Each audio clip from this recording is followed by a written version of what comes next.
చక్కనమ్మ పైడి బొమ్మ తేనె నవ్వుల జాబిలమ్మ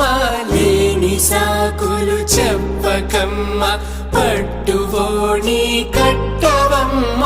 నాన్నయదపై నిన్నటిదాకా అల్లరి ఆటలు ఆడినా చిన్నారి తల్లి లేత భుజములు నేడు చీరలు మోయునా